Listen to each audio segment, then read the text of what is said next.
Hello everyone, welcome to the Chart Shot Gamescast. Each and every week, friends gather around talking about the games that they're playing, things going on in their lives. Today we have a special guest with us. He's from the Voices of the Vanguard.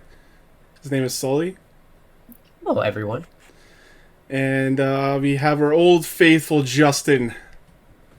Be a hero. Be yourself. And Ben. I'm just a sexy Ben. Sexy Ben. There you Don't go. dance. Thank you. See, I told you. I told you. I don't know what that is. It's a wrestling thing. Just dropping it there. He's a sexy Ben. That's all you need to know.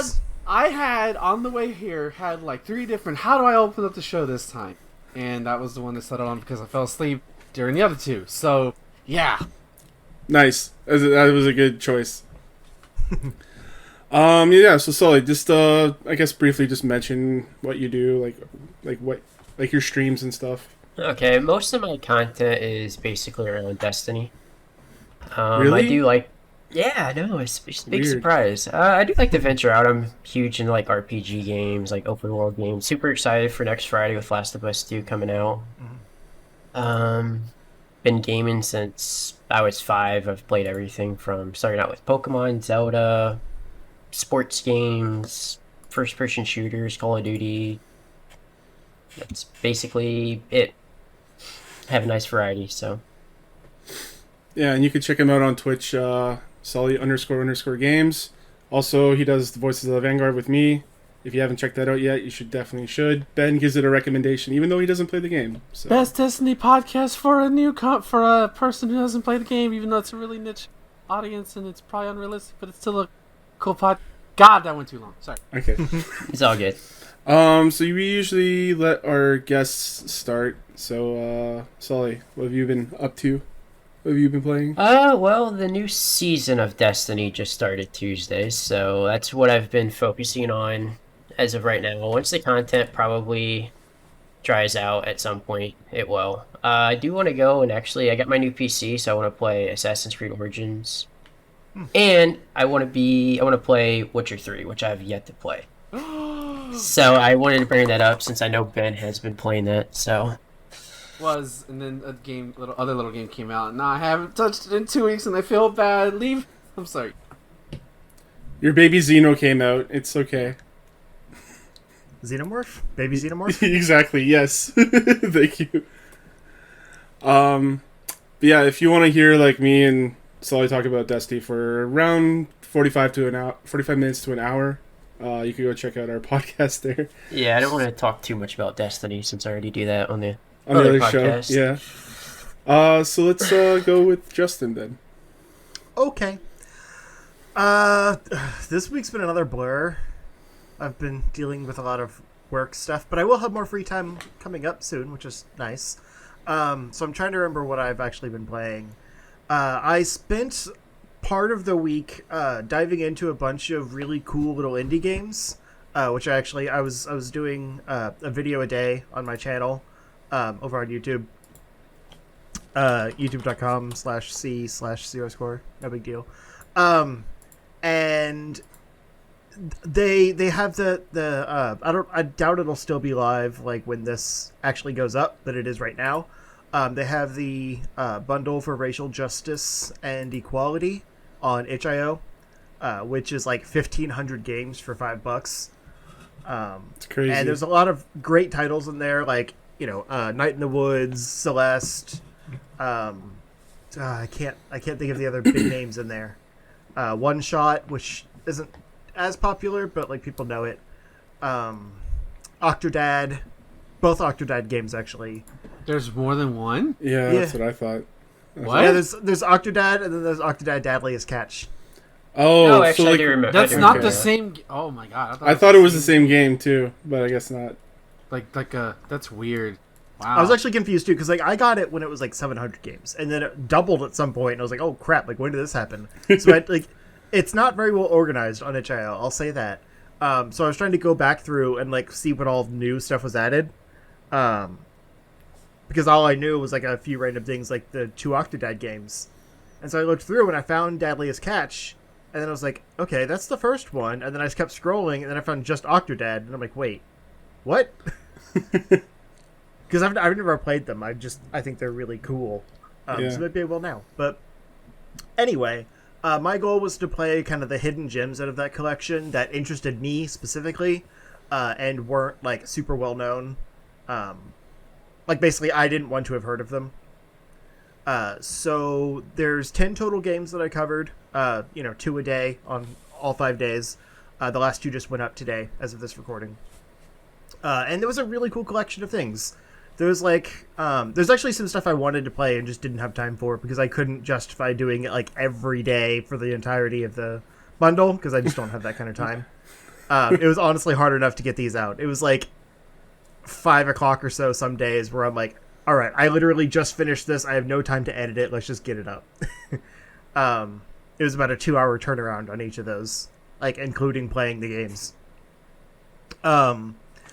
Anyway, there's like some platformers, like a Zelda clone, a few Metroidvania type games, a few kind of really cool like puzzle / like arcadey types. I don't even know what to call Future Grind.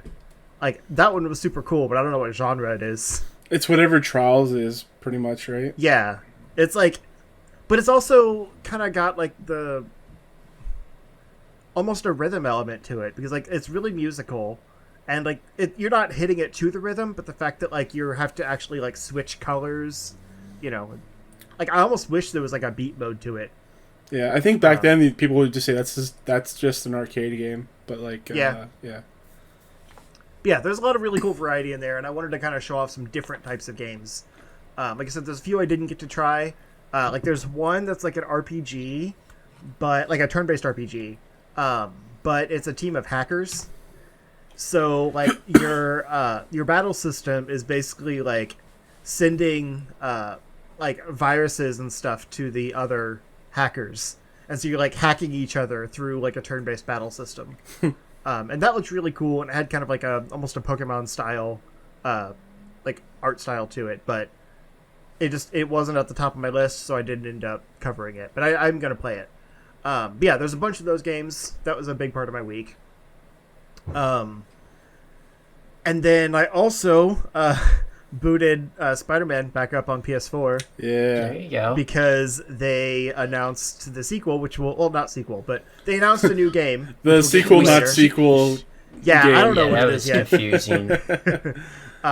Yeah. But it got me super hyped, and so I wanted to jump back into that. So Such a I'm good going game. to... It is. I'm going to stream the story mode again, like the main story mode. Because I still need to complete a trophy for New Game Plus to beat it in Ultimate mode.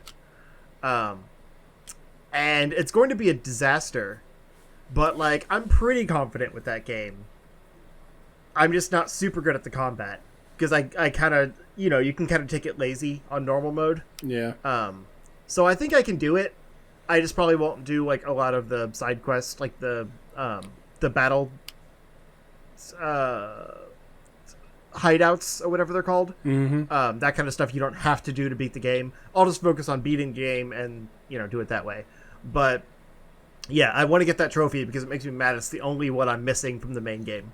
I haven't gotten all the DLC trophies, but I don't care about them. You'd have a platinum then, right? No, I do have the platinum. Oh wait, That what? was from before. Yeah. Oh, they added to that after. Yeah. Oh, okay. So like, what's weird is it's not one of those games that has 2 platinums, which I kind of wish it did. That's weird. Because then I would do all the DLC and stuff. Yeah. But I got the platinum in the main game, and then they released the update with New Game Plus, and it had like I think just a few trophies attached to it, and so like it's just sitting there unfinished, like 1 trophy away, and then they have the DLC with a bunch of new trophies across each chapter of the DLC, and by that time I was like, no, I'm good. Like, there's no platinum for these. I don't care. But New Game Plus, it's a pride thing because there's only 1 left. So yeah, I'm gonna try to do that. But in the meantime, I've been kind of just like brushing up on the controls and stuff because I totally forgot. It's been like 2 years. By playing through the DLC again for a new like a season 2 of my Spider-Man story play. So I literally started that up today, but I got motivated and edited it together to put out for tomorrow, as in Saturday. It'll be out when most people probably hear this. But yeah, so I've been busy with a lot of like content stuff, so I haven't really gamed for fun that much. I'm not trying to plug myself. It's just like that's the stuff I've been playing. But also it doesn't hurt. Like and subscribe. But aside from that, I wanted to jump back into Final Fantasy IX. Again, like I just keep playing games I've already played, but whatever. Because they released it for Game Pass. And, like, I wasn't going to get it on Game Pass. Like, I already own it on Steam and stuff. But, like, the fact that it came out, like, again, I was like, I really like that game. It's, like, one of my favorites of all time. Maybe I'll start it back up. So I kind of went down the rabbit hole and looked up, like, the different graphics mods and stuff for it. Just to, it's the Steam remaster. So, like, they improved the character models and stuff.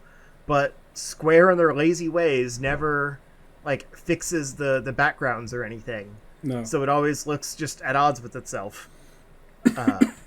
So I found like one of the the gigapixel AI like HD mods that just kind of cleans up some of the weird like mismatched textures and things like that, and then also like routes all the background images through like a filtering AI to make them like add detail and kind of smooth them out and stuff. And that game looks beautiful now. Like I am gonna get back to it. I kind of started it up to see like the graphics comparison and stuff, and then got distracted by other games because of like the HIO bundle and stuff. But one last thing I think was I grabbed Tales of Zestiria because I kind of wanted a new Tales game to play, and like I think last week I was debating between Skies of Arcadia and Tales of Symphonia, like as GameCube games to play. But I realized that like Tales of Symphonia had an HD port on Steam, so I was like, I would just buy that. Like, if I'm gonna play Skies, I'll play it on GameCube, but I'm not gonna play Symphonia on GameCube because there's a better version of that out. And then one of my friends said that it's a garbage port, and like the frame rate sucks, and there's all these weird graphical things and whatnot. So I figured, like, if I was going to do that, I would look into mods and, all that good stuff. But I ended up finding Zestiria, like, cheap on sale. So I just grabbed that instead because it's a newer game and doesn't have those issues. So, again, I didn't get very far into it. But it's pretty cool. Like, I never got into Berseria, like the other recent one, because of the, like, weird, like, trash werewolf anime feel to it. But this one's more of like a proper, like kind of medieval fantasy type thing, and it feels like it dives into some like Norse lore or something too, which was pretty cool. But I need to play more of it. I just weirdly don't have enough time right now, even though I'm home all day. But that's pretty much it. I don't want to talk too much about the itch.io games I played because like they're awesome, but like I don't remember the link to the bundle or anything right now, or if it'll even be live still. So, like, I want people to, go to the YouTube videos because that links to the bundle and all that stuff. Well, if it's still up, I'll have a link in the show notes. Okay, because this is like day 5 of 8, but honestly, I could see them extending it because like they keep adding games to it. Mm-hmm. So not all of those games have been on there for 8 days. Yeah, I don't know. I wouldn't be surprised because it's doing really well too. It's made like $4 million or something so far, and it's a $5 bundle, which it's a pick your price. Like you can pay whatever you want for it, but it's minimum of $5. Yeah. So like I can't imagine how many people have bought this bundle, and all the games are donated. Like all of the money goes to the charity. Yep. Which is really cool. So, yeah, I just want to give that another shout out, in case it's still alive. But I think that's pretty much it. I can't think of anything else offhand, at least. Man, you'd think like when I'm home all the time, it would be easier to reach my my mandatory like contracted 20-minute minimum on my section, but I just can't do it anymore. You're too busy watching really bad movies. Yep. Oh yeah, I could talk about the Resident Evil movies because that is video game related. I watched 5.5 Resident Evil movies. Why did I do this?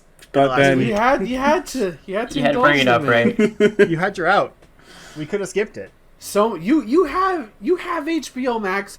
You could have watched all the Studio Ghibli movies on there, but nah, I gotta watch trash movie, unquality Hollywood movies. Congratulations, Justin. I own a lot of the Studio Ghibli movies already, Yeah, and so you like I could don't need still to watch them watch on them. HBO Max. Then watch them. What are you doing?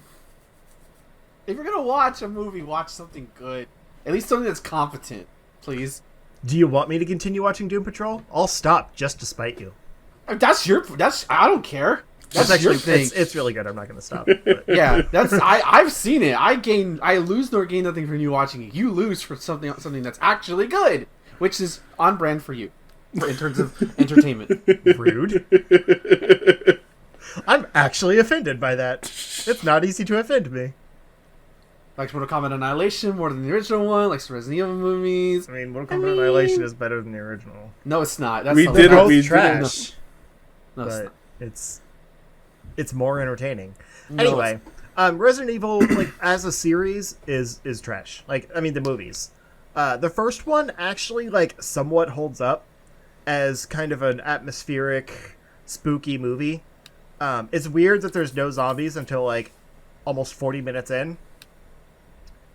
But like it's not bad. Like it the problem is I figured this out. The fourth one on is when Paul W.S. Anderson, whatever. I feel like he's like that meme where he has all those things up and the strings and stuff. He's trying to figure out Resident Evil plot. Yeah. No, it's not plot. It's not plot. It's like the actual movie making structure of it. Right. Because like, Okay. the first three are at least decently competent. we got to get meta with this. Yeah. But like 4 on, when Paul took over as director, are trash. Like the shot composition is all over the place. The editing is terrible. Like for every movement in a fight scene, there's 15 cuts. Cut. To where like you're not even sure what the cut was because it moves so quickly. Whereas like the first ones, they actually kind of take their time. There's like establishing shots. It's kind of nice like suspense building and stuff like that. But 4 on, just trash action movies that happen to sometimes have zombies in them. And like that's what ironically it's when they bring in more of the Resident Evil characters, but they're also not important because Alice. Yeah. Deus Ex Alice comes The in direct- and saves the day no matter what. Yeah. So, plus Ali Lauder's a terrible Claire Redfield. I don't know why they thought that was a good idea. But I said this on Discord, I will say that the end, at least, of the 4th movie holds up. Not because of it was well directed or anything. Just because, like, that's actually a final fight scene that has Claire and Chris Redfield versus Albert Wesker. Like, it almost, with, like, the Las Plagas dogs, it almost feels like a Resident Evil movie. Yay, Until the bare Alice minimum. swoops in and saves the day. Mm. And then you're like, oh yeah, Alice is here too. Crap. Never mind. But, like, I was reading up, and apparently, like, that end fight scene in the 4th movie is actually, like, really similar to the final fight in Resident Evil 5, 6, one of those. Like, still, you know, not great games, but, like, they actually tried to make it, like, video game accurate, which is cool. But the rest of that movie is not good, so. I really want them to do like the Castlevania treatment for Resident Evil, like an animated, like from the games. Like you start with 1 and you're in the mansion. You get there's 4 episodes in the mansion. That would be awesome. Like just do that. I'm pretty sure they I've have heard- animated shows or movies rather, right? There's Yeah. animated movies, but they're not good. They're Yeah, I they're was just saying, I've trash. heard the animated movies are better, but they're still not great. They're not. No, they're Yeah. not. I would put them on the same level. Maybe the animation looks slightly pretty, but yeah, it's still bad. I mean, their Leon is better, at least. No, it's not. There's no better Leon. The only good Leon is Leon 2 and 4. Every other Leon is bad. Leon 6 is bad. Leon in the movie is bad. Yeah. Leon in the movie is so bad. Yeah. He looks stupid. Yeah. Like, he wouldn't even look like... He would be a bad choice for a porn parody of Resident Evil. Yeah. Like, that's how Well- bad he is. Let's just hope when they reboot it, they actually try to stay somewhat truthful to what's there in the games, because Yeah. there's interesting lore there. But the first movie is cool. It's kind of grounded. Like, it's not good, but it at least, like, actually sets up some interesting elements there. Sorry, I just looked at who Leon is in the movies, and yeah, this is hilariously bad. Yeah. It's Alright. he looks like friggin' Locke from Lost. Alright, let's just move on into Ben. Maybe he could save us with some good stuff. Yeah, because I actually, played video games. Not questioning Justin's video game choices, because those are superb. But so I beat Shantae and the Seven Sirens. Yeah, I mean, I usually tend to agree. It's just your movie choices are trash. I have so much time, okay? Yeah, and yet, whatever. So Shantae and Seven Sirens, very fun game. Very, very fun game. I really enjoyed it. I loved a lot about it. I'm saying a lot of nothing. When I beat it, I was satisfied, but looking back on it, I'm conflicted about it. It's not bad or anything, but it's very, I'll say this right now. If you are looking for like a hardcore Metroidvania experience, this ain't it, honey. This is not it. It is. It's the biggest map for sure in any Shantae game. You don't really do a lot of stuff in them, and there's a lot. And the waypoints, I'm not gonna lie, the waypoints suck in terms of where they are and how far you need to go to get to a point. But that being said, I enjoyed a lot of the new transformations that they gave her, even though two of them are very similar in what they do, except one moves in sand and one moves in water. But other than that, the other two would still make it worth it. It's also very easy. Having played the game from start to finish and doing just a normal mode, I mean, Shantae games aren't never known for their difficulty, but this one is the easiest one I've played so far. It's especially with that card system. And I feel like the card system, while interesting because of how easy the game is, you don't really get to experience it all that much because you don't really need to use it. If anything, you're going to make it a much easier experience, which that's up to you, if you want to do that.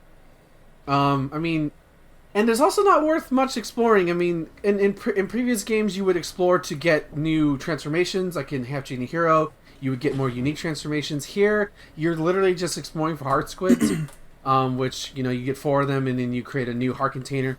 But it has charm, and it controls fine, and the story is not whatever. It's also very repetitive in terms of its structure, and I think it's because this was initially released on Apple Arcade. There's a lot of times where Shantae will get you'll play Shantae, you'll go to a new area, you're told to go to this thing. You go into the area. You run into Risky Boots. You fight Risky Boots. You fight Risky Boots like 4 times, which really shocked me because she's like the de facto villain of the series, and like she's not the final boss here. There's actually a new final boss. But like, I'm like, wow, I'm really fighting Risky Boots a lot, like a lot. I mean, don't get me wrong, I love seeing her, and please step on me later. Anyways, but like I could tell it was probably because it was released on Apple Arcade. It was probably done that way on purpose. But I still enjoyed it. Like, I don't hate it. I don't know. I can't decide if I like Half Genie Hero more or this one more. I think I like this one more just a little bit just because it has a more unique setting. The art style in this one has a bit more traditional 2D stuff in the background, so it looks gorgeous. I don't know. It just feels hollow. Like, it feels really... like, having gone through it, it feels more hollow than it should. But it was still entertaining. Like, I don't regret playing it. I don't know if it was worth $30. Then again, I didn't pay $30. I paid $15 because I used my Nintendo Gold coins for it. So, made me want to wait for a price point. I mean, it took me about 10 hours to go through. I didn't complete everything. You do unlock a magic mode, which Shantae gets a new outfit, and she looks cute. But the only thing with that is that you can do more magic, but then you take more damage. But it doesn't hinder anything else. You can still use the cards. You can still buy items. Like, I never really used items in the Shantae games before. just because I like using the magic stuff. But I figured, well, okay, let's just try them all. And because like it's so easy to max out gems and max out food items, like I never died. I never died once in this game. Like, and I'm not good at video games. I suck. So, I mean, like, it's a good introduction to Shantae game. I think it does a lot of things I wish Half Genie Hero did, but it doesn't fully realize the potential. But still fun. I wonder if they're gonna do like DLC updates for it or something, because they did that a lot with Half Genie Hero. So I guess we'll see. But definitely not a bad time. But definitely, I could have waited for that. But it's whatever. It only took me about 4 days to beat it. Besides that, minor Animal Crossing update. I put down more paths, and I officially have 10 villagers. Yay. Yeah, 10 villagers. I'm not doing any terraforming because I don't know what the fuck to do. So I'm just gonna leave everything as is and not give me a headache. I'm just not gonna do it. Like, maybe I'll do a river. Maybe, like, I thought about, okay, maybe I'll put a waterfall here. It's not as hard as you think it is. It's fairly it's not that. It's just like... It's also not fun. Yeah, I honestly like how my island looks as it is, in terms of aesthetic. So I'm like, let's just leave it here. Like, I thought about maybe I'll shave this off here, but haven't done anything yet because I'm lazy. But yeah, There's also, like, certain, like, fish that you need to catch that are, like, they need to be on the cliff in a pond. So, like, yeah, you need to make that kind of stuff if you don't have it. No, I have that. Okay. I've thought about creating another pond, though. Like, I have a huge circle of patch right next to Canberra's house. And I was like, well, I could probably turn that into a little mini river. It's right by the beach. Why not? I haven't done it yet, though. I've officially secluded off a piece of land, though. I was already there. That's gonna be my flower garden, because everybody in this game has like a flower garden, and I kind of have like flowers like kind of split out, but I want like an area that's just flowers, and I found it, and I'm gonna start planting when I turn the game back on, and who knows when that will be at this point. I finally have black flowers. Nice, I got one. Yeah, I've got one. Nice. Need to grow that out. My last neighbor because I didn't play the game for a day, and then I came back, and then she was there. I'm like, oh. Hi, I think it's a hippo, from what I remember. I can't remember her name. But the thing is, like, I felt bad because, like, a villager, and I didn't realize I had 10 villagers. And then I was like, somebody was visiting in our campsite. Oh, it's a kangaroo with the little Joey in her pouch, and she's pink. And I'm like, can you move in? And just like, you already have 10 people. I'm like, I do? Like, oh, I do. So, like I said, I don't. You can kick someone out. I'm not gonna do that because I'm not an asshole, and I love my villagers. But you just talk to them, and then they'll be like, "Okay, I'll talk to residential services," and then. No, I don't want to do that because it's mean. No, they go by who already wants to move, who hates you. Yeah. You don't care if they hate you. I don't want to do that. I want to like them. I want them to come to me, and then like, well, I'll consider it, and then force them to stay because I don't want to say goodbye. But honestly, if Camo the frog. Because I like, actually, you know what, if Pee-wee the gorilla, if he decided, like, you know what, man, I want to move on, I would let him move on. I'm not that attached to him. He's cool. I thought about saying that for Camo the frog, but I like him because he's like that old wise dude, that old chill dude, you know. Everybody knows that old guy who's just chill. He's that guy. And I love him on my island because all my other villagers are like young and like outgoing, and he's just like, my knees hurt, man. I'm just gonna sit here for a while. Is that okay, dog? You know, Is I he love just him. me? Yeah, he's just chill. I feel like you know? Camo the frog would fly a Confederate flag. I'd get rid of him. No, that's Camo.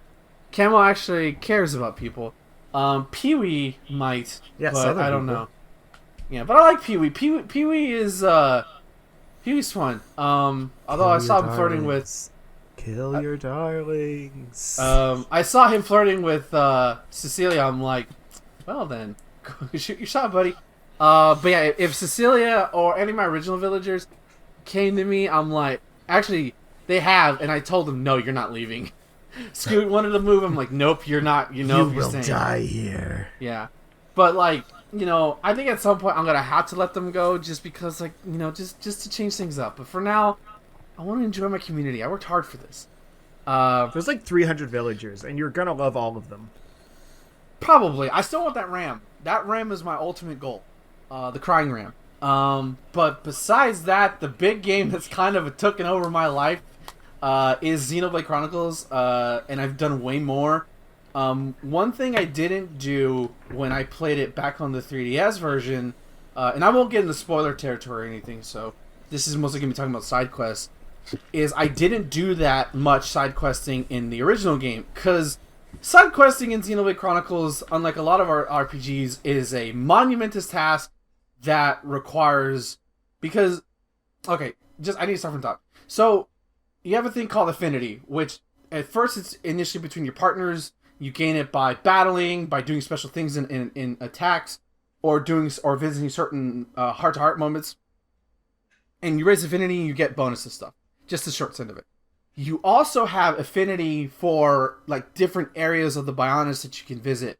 And they start at like different star ratings, like 1 star, 2 star, 1 star to 5 star. And to get a higher rating, you have to do side quests, talk to NPCs, and specifically NPCs that have names, because there's NPCs that are just villager or resident or something. And there are certain villagers that have names, and those people are connected to other people, and then that'll unlock the side quest. The more side quests you do, the more villagers with names you talk to, the more side quests you unlock, the more stuff you get, and also you can trade things with people, which is a great thing to know, because certain items you can either try to find it in the wild or get it a drop from a monster, or if your affinity is high enough, you can trade for it with another villager.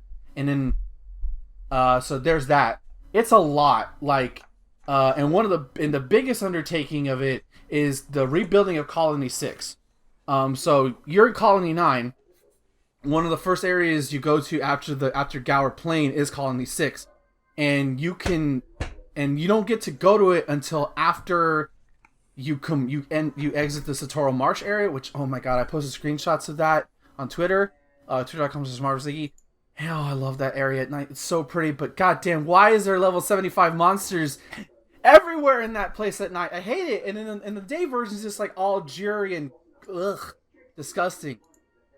But Colony 6, just to give to comparison, it's like Terrytown, but on crack.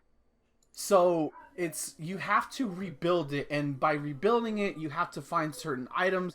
You raise the levels of like certain things of, I think it's housing, commerce, housing economy, and 2 other like event something, and you have to find these specific things. And luckily, it's not a lot. Usually, it's like 1 of something, 4 of something. It's nothing too humongous. But if you don't have it, you may have to look for it, or you may have to trade for it. And I'm kind of glad I'm doing it now, because again, I've beaten this game before, so I'm not in a hurry to beat it like I did last time to find out what the next story beat is. I know that. The only thing I would, if I really wanted to play the epilogue Future's End, I could do that right now, separate from the gameplay, if I really want to do that. Luckily, nobody on my timeline plays Xenoblade, so I don't have to fear for that noise. But it's, having done a little bit of Colony 6, and then unlocking like a second layer of Colony 9 side quests, I'm like, oh my god, this is a lot. Holy fucking shit. Which is why I'm glad this is on the Switch, where I can play it I can do like big cinematic shit on my TV, like all the story stuff, but then when I'm either in my bed or at work, on the way to work, I can do side quest stuff, short little stuff. I think that works perfectly fine. Still amazing game, and every time now one thing I didn't before, and this is the last thing I'll talk about.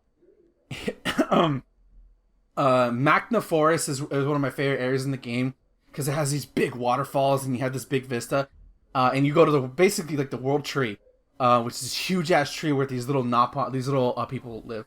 They're called Napons, and I never noticed this when I played this in the 3DS version.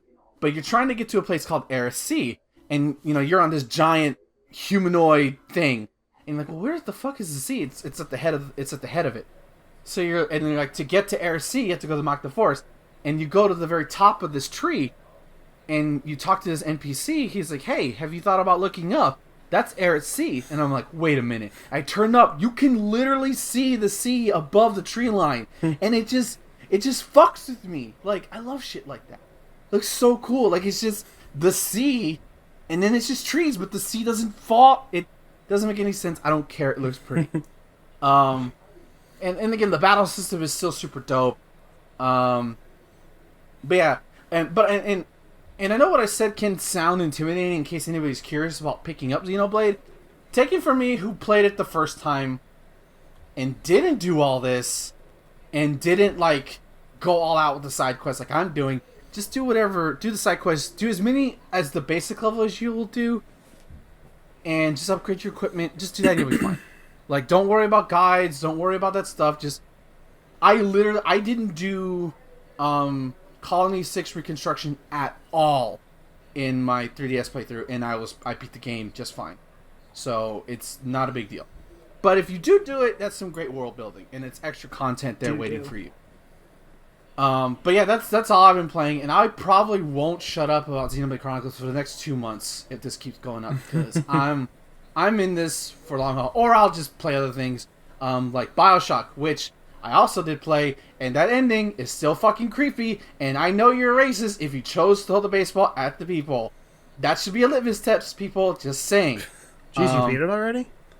Huh? You beat it already? No, I just did the intro. I thought you said the ending. No, the with beginning, the if you throw the baseball at the like, people or not. Is that not the prettiest white girl in all of Colombia? That's when okay, look, the religious shit, okay, this is kind of Are you talking about Infinite? Yes. Yeah, Infinite. Okay. Because I was like, there's no baseball scene in the first BioShock. No, that's just creepy atmosphere beginning. Right. No, I like Infinite over the first one. The first one's really good, but I prefer Infinite.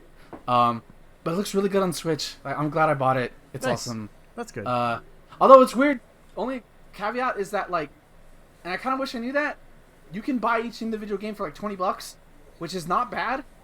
But then like the card is like 50, but then you have to download an extra 20 gigabytes of data. I'm like, why? Okay, whatever, it's fine. I bought a fucking 400 gigabyte SD card, so I'm like set. It's cool. But that's all I've played. You know, I would talk about the Outer Worlds, but I literally just didn't play enough to justify it. I'm going to try to squeeze some time in next week because I do want to talk about it because it's interesting so far. Mm-hmm. And my eyes hurt. Yeah, how's the first person treating you? I mean, like, I didn't play, it didn't hurt, I didn't get nauseous, if that's your question. Can you play that in third? Can you? No? Okay. I mean, I played BioShock. Like I said, I played Infinite. That's true. I didn't feel... That's faster paced. Yeah. No. So, we'll see. But yeah, that's it. I'm going to try to talk about the Outer Worlds next week, because I do want to... I say try. Yeah, we'll see. It's anime. So I've been playing... I got a code for Maneater from the developers. Oh, yeah. So I've been playing some of that. Nom, nom, nom, nom, nom. Nom, nom, nom. I'm a shark. If you like gimmick games, this might be for you. Because it's kind of a one-note gimmick game. It's you're a shark. You go around, you eat people and attack ships. Can you unlock different sharks to play as? So there's different abilities. So it does have the RPG element to it. Where when you're killing, you have to kill. You basically have a hit list, and you work your way through like each of the hunters. And the way you do that is you build up your wanted meter, basically, until you get to the point where the next hunter is after you. You kill them, and then you get a new ability. So what I had, like the last ability I got was electric teeth. So when I'm biting people, they get shocked, and it does like a little bit of an AOE damage and stuns people around it. It's fun. It's like really cool and all, but each place has like the same thing of like collect these license plates or go here and see this locale, and then little story will be told about it. Can you play as an orca? I don't think so. No, worst game out of 10. I think it's a great shark. Do orcas eat man? Yeah, they can. They can. They're pretty eat vicious. Seals. They eat seals. They like toy with them. They're killer whales, man. Yeah. It made me feel like it was like a goat simulator type thing. Is that it's not at all accurate? It's more focused than a goat simulator is. There's an actual like story and stuff. Like the framing package is pretty well done. It's all the way it starts off is like it's you know, like a Deadliest Catch or something. It's like a documentary of these fishermen, like or shark hunters. And you actually start off as a mother of a shark. She gets captured, and then he slices it open. There's a baby in there. He pulls you out, and that's who you play as now. You play as a baby shark, and you bite off his arm. Baby shark. No, stop, please. Oh God, oh, no, stop. So yeah, you play as a baby shark. You bite off his arm, and then you swim away. Baby shark. Is Can't this? say it. But then eventually you grow up, and you go through the different stages, like teen and adult and stuff like that. Teenage shark. Street sharks. Joke, Let's go. but, you joke, but there's like different family sharks. And there's again, I say it's like a one-note game, but there's more to it than that. It's actually got like a story mode and side quests and stuff like that, but it feels kind of samey, like it's all the same kind of thing. This isn't a game you're gonna play for 6 hours. This is a game you play for like an hour and you stop. Yeah, like you get what you want out of it. Yeah, you know what? I had a rough day at work. I want to fucking eat people. Let's go. Yeah. Yeah. Um, It's a fun sports title, it sounds like. There is some fun stuff to it, like you can actually go on land and you have an oxygen meter, and you can stay on land as long as you have that oxygen meter still depleting before it goes down to 0, and then you start losing health. So like there's like weird stuff where you have to go get this license plate. It's a collectible or whatever, but you have to go down like this trail or whatever. So you like bounce on the land and you're just bouncing trying to get to it. That's odd. That's terrifying, by It's- the way. That's odd. It's pretty funny. That's where the Ghost Simulator stuff comes in. That's where you can see that kind of influence. I saw that in the trailer. That's kind of what made me. Yeah, but also there's like a lot to it too. Like there's like you can jump, and then the more you like level up, the more you can like jump out of the water and do stuff. You have a combo attack, which is kind of weird. Like the combo animations are weird. Yes, there's combo animation. Like a double chomp? Yeah, like chomp, and then you like whip it with your tail, and then chomp again. Or also you have a tail whip. Also you can like bite animals and like hold on to them, and then whip them at other like enemies or animals. There's a lot of grinding in the game though, like going after just smaller, like lower level characters, stuff like that. I guess it takes place somewhere in Florida because there's a bunch of like crocodiles and alligators. Of course it does. It's probably based on a true story. Yeah, it's based on a true story. Yes, the electrified teeth of a shark. But yeah, it's fun. It's a fun game to play, like for, like I said, an hour or so, and then take off. Other than that, I just started up Dragon Quest XI, and It's okay to not like the voice acting. That's fine. yeah, the voice acting is just, I just was not expecting Australian voice acting. I mean, it's supposed to be English, but They say crikey. English people don't say crikey. There's a lot of like dialect stuff in there. Yeah. Like different dialect stuff though. yeah, you'll get your stereotypical Spanish, Yeah. French. Oh, you'll definitely get the Italians for sure. Okay. Which that's a Dragon Quest thing. Yeah, Like they're really good at writing the dialect into the dialogue. Yeah, okay. I just ask you just play in English until you meet the great Sylvando, because he's literally the best character in the game. I might just keep it on English then. It's easier. Yes. So far I'm liking it. Again, there's not a whole lot going on. I just left the town with the horse. And I will say this though, it's not graphically great. It's kind of jaggy. Yeah, Reminds me of the Wii kind of, with a Skyward Sword, when you like play it on the Wii versus playing it on emulator, and it looks tons better. But I bought it for the Switch because I wanted the 2D aspect. You can switch anytime you want. You just have to go to the church. well, yes and no. You can't switch at any time, because if you do switch to the TD, you have to go to the most recent checkpoint. So say you're in the middle of a story quest where you haven't saved, you basically have to redo that section over again in 2D. Yeah, but So you don't have to start a game from scratch to No, do the 2D. no, you don't. Yeah, which is good. But you can't like switch and alternate like at will. No, yeah, you just need to go to the church and do it. Like, So that's another thing I need to do is do a whole full playthrough in 2D for that game. yeah, I don't know if I'll do a full playthrough, but I do want to like switch every now and then just to see what things are like. Yeah, well, there is a special area. You've probably seen a couple of the little ghost dudes. I know one of them is like in the opening cinematic. Oh yeah, yeah. Yeah. They take you to the 2D world for like special like bonus mission stuff. Mm-hmm. So there's that, just to keep that in mind. Okay. It's a good video game. Get attached to the characters. Yes, I wanna keep playing. I wanna play more of it. It's not hard either. It's like you can breeze through it, but which may or may not be a downfall, but like it's enjoyable. Yeah, like, I will eventually borrow that from my brother because he bought it like physically so that we could kind of share the game. I got caught up in other stuff and never got it from him. But yeah, I'm enjoying it. I want to play more of it. I'll talk about it probably at some other point on the show. Next week maybe. So let's head on into the news.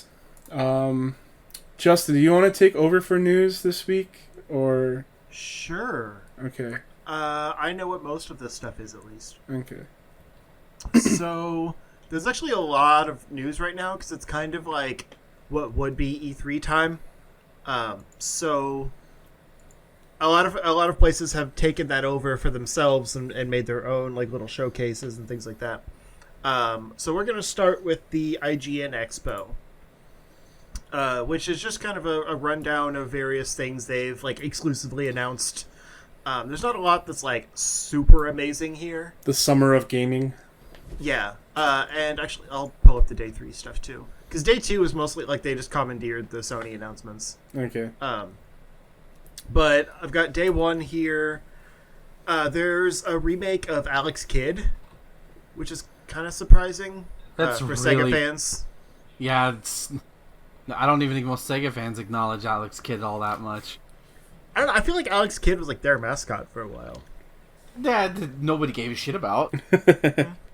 Fair enough. And then there's another one that's a new 3D platformer called Demon Turf that looked kind of cool. It kind of gives me like a Hat in Time vibes with the the quirky 3D animated like new mascot platformer type thing. But the art style trips me up a little bit because it mixes like it's a kind of a low poly 3D game, but your main character is flat. But it's not Paper Mario flat. It's just like you only see like a flat sprite that moves around as if they're 3D. And yeah, it's weird looking, but like the game itself looks really cool. And I always love new IPs, indie IPs.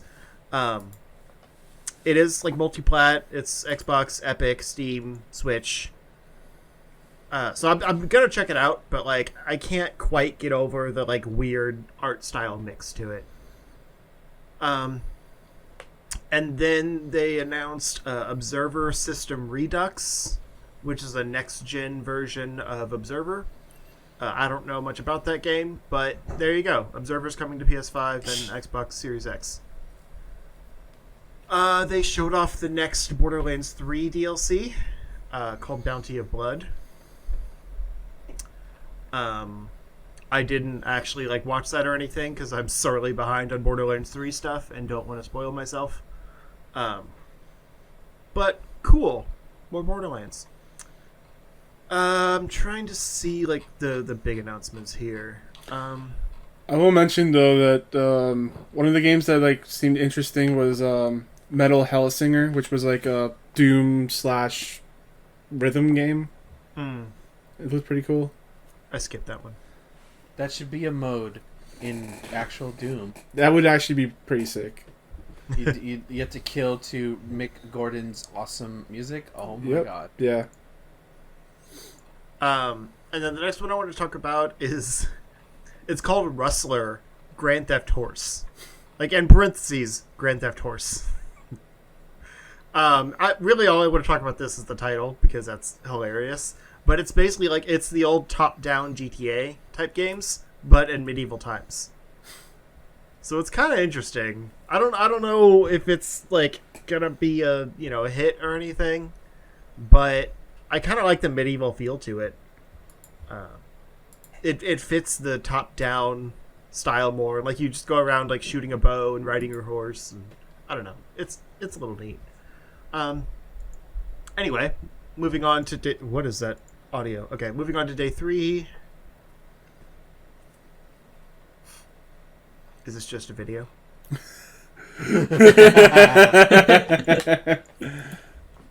I said before that IGN has not done a very good job at at not catering, curating. Yeah. Jinx. I switched the T and the R. Yes. Apparently, Yeah. At curating their feed for their exclusive Summer of Gaming content. It's been a little hard to follow because, like, at the end of each day, they put out a thing that's like, "Here's everything we announced today." But before that, it's pretty much just the video feed. So it's really hard to like keep up with the stuff that's come out. Mm-hmm. And I don't like that. So I guess we're gonna move on. Let's see if there's anything. I'm just gonna scroll through like the feed real quick, because there was, I think it was already announced, but there was Spellbreakers, which is kind of like a magic version of the like the Overwatch type gameplay. I don't know what that's called, hero shooter, I guess. And that seemed kind of cool as a multiplayer game, but I think we already knew about that.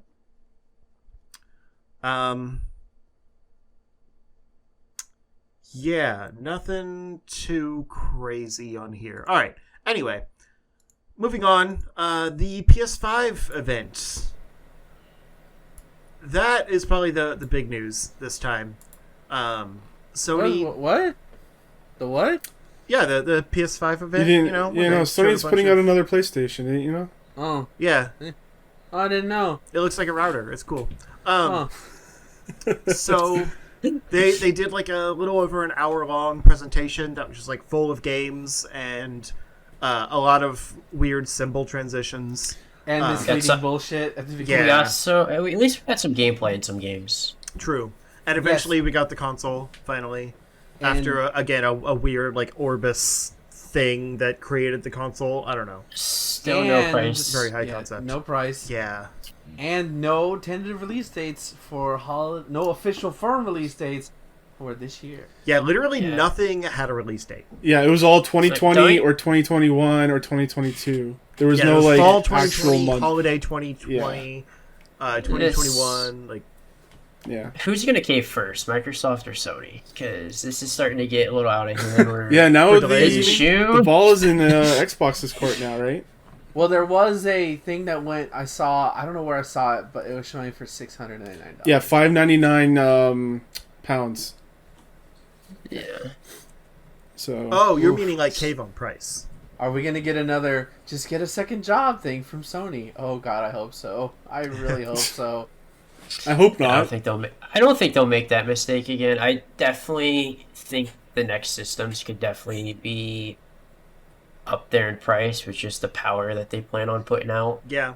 Because I think PS3 or PS4 and Xbox One had like a huge gap in hardware from PS3 to 360 compared to what we're going to be seeing from PS4 to PS5. I mean, really the biggest difference is the solid state drive. And those have come down in price. It's still going to be like the most expensive thing in the console, but they've come down in price because like the main thing I said from these is like great games shown. Mm-hmm. None of this looked like it was next gen. Like they all looked like they were possible on PS4 or Xbox One. The Ratchet and Clank one I thought was the biggest flex because of all the transitions That did and look how really good. How it, Yeah. like it just That- there were no load times in that. But they shit. actually talked about, like, they're the only ones that actually took the time to say, like, for the first time ever, because of the PS5 hardware, we can do instant world loading Yeah.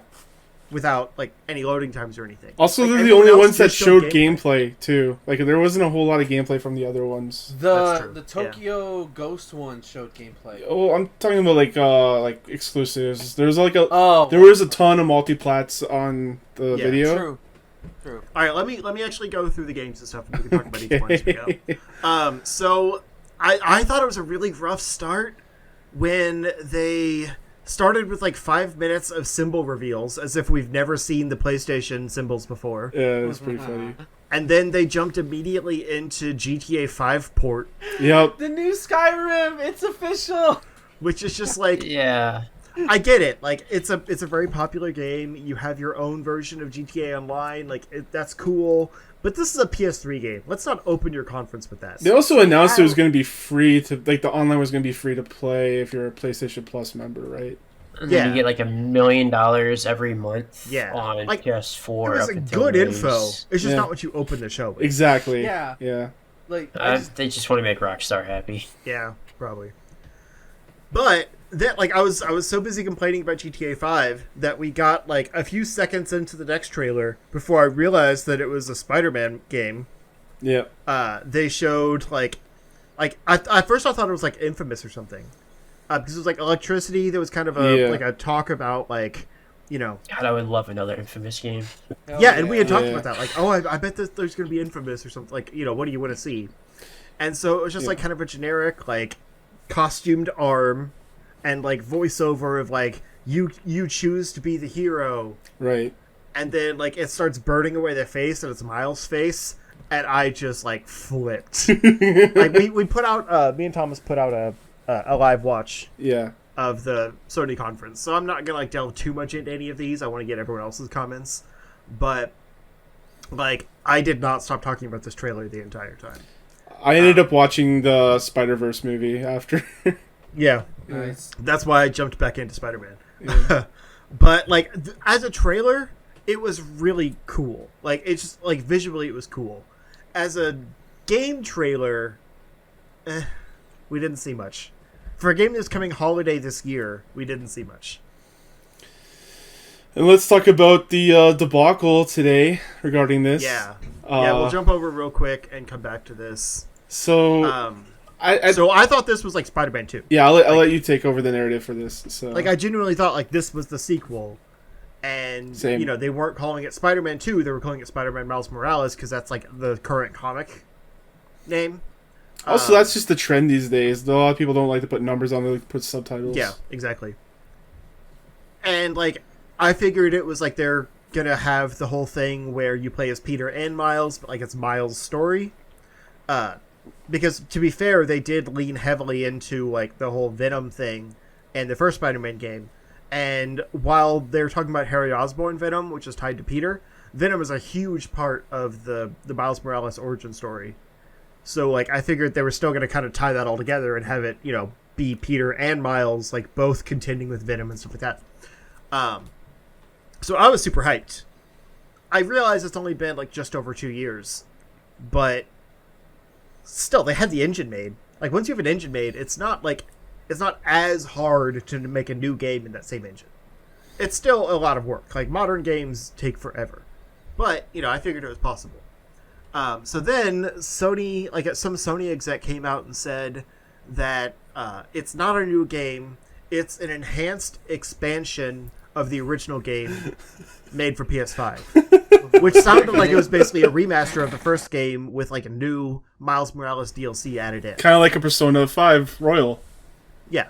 Yeah. And then someone else came out like a few hours later stating that it's not an expansion, it's a new game that's just a smaller standalone like spin-off title. Right. Which I'm fine with. More Yeah. like Uncharted Lost Legacy or Yeah. Infamous First Light. Yeah. I compared it to the Shovel Knight thing, where it's like you have the main campaign and you had like these separate thing you could buy separately. Kinda, yeah.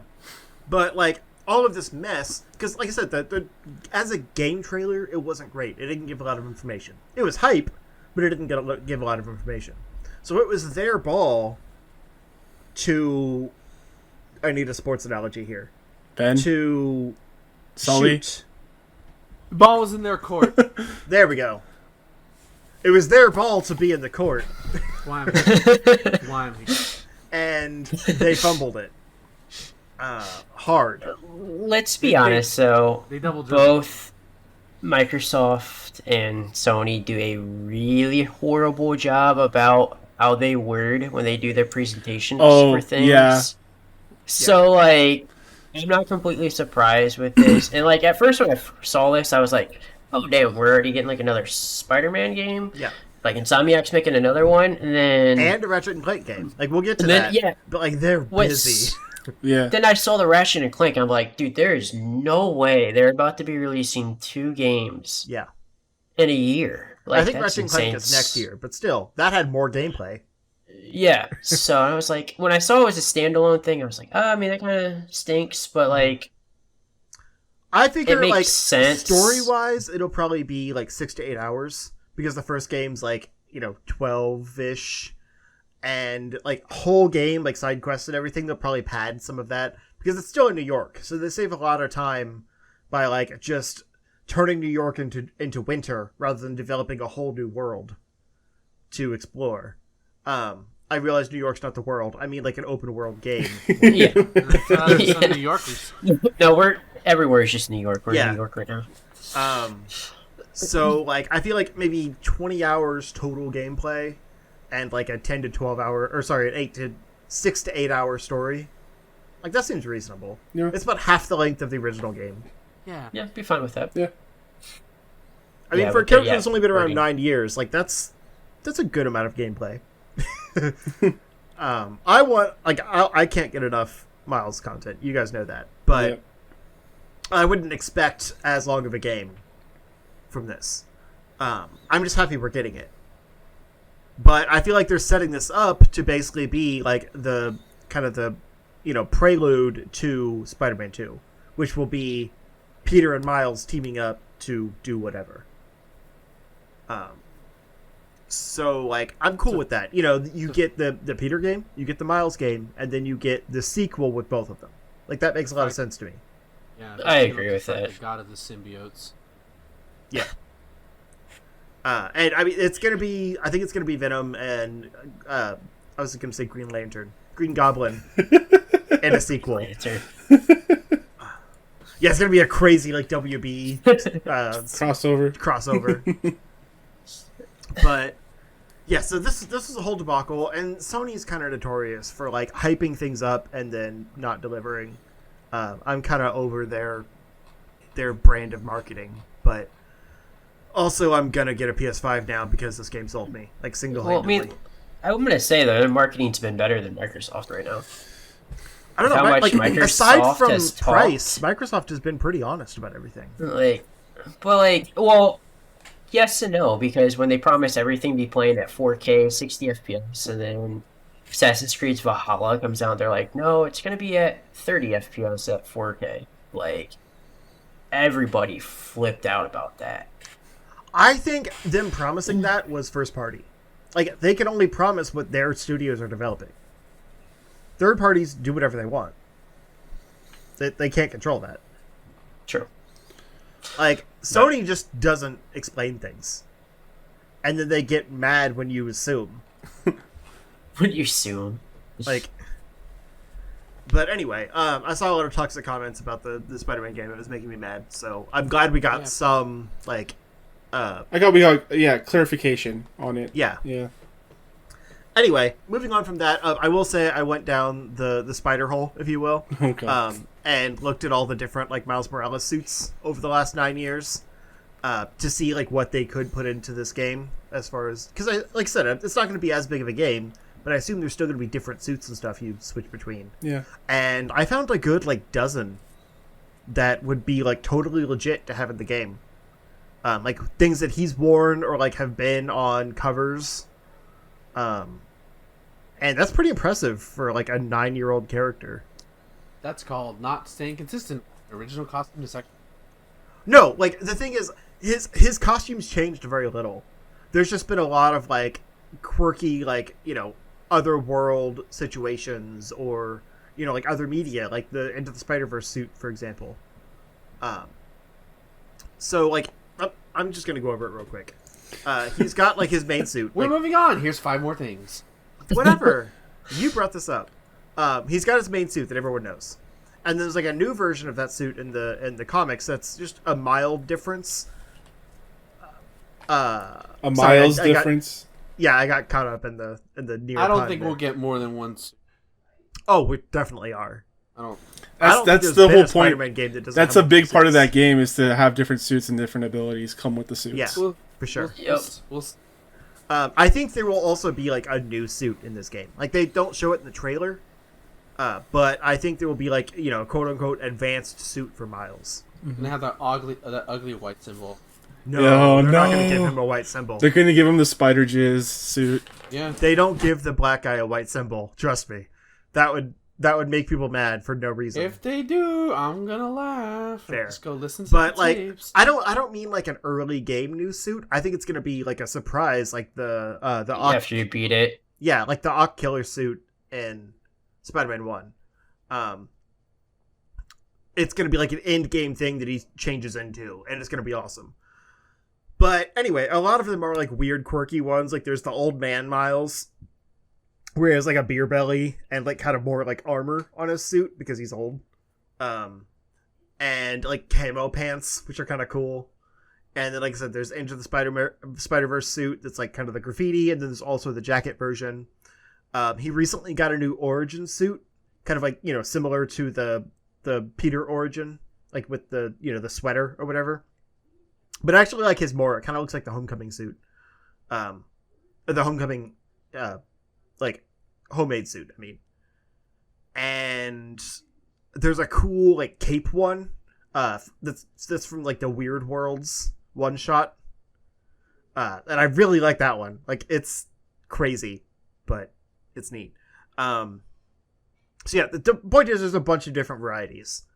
And like it's cool. I feel like we'll get at least like 10 suits, even if not all of them are from like my list that I found.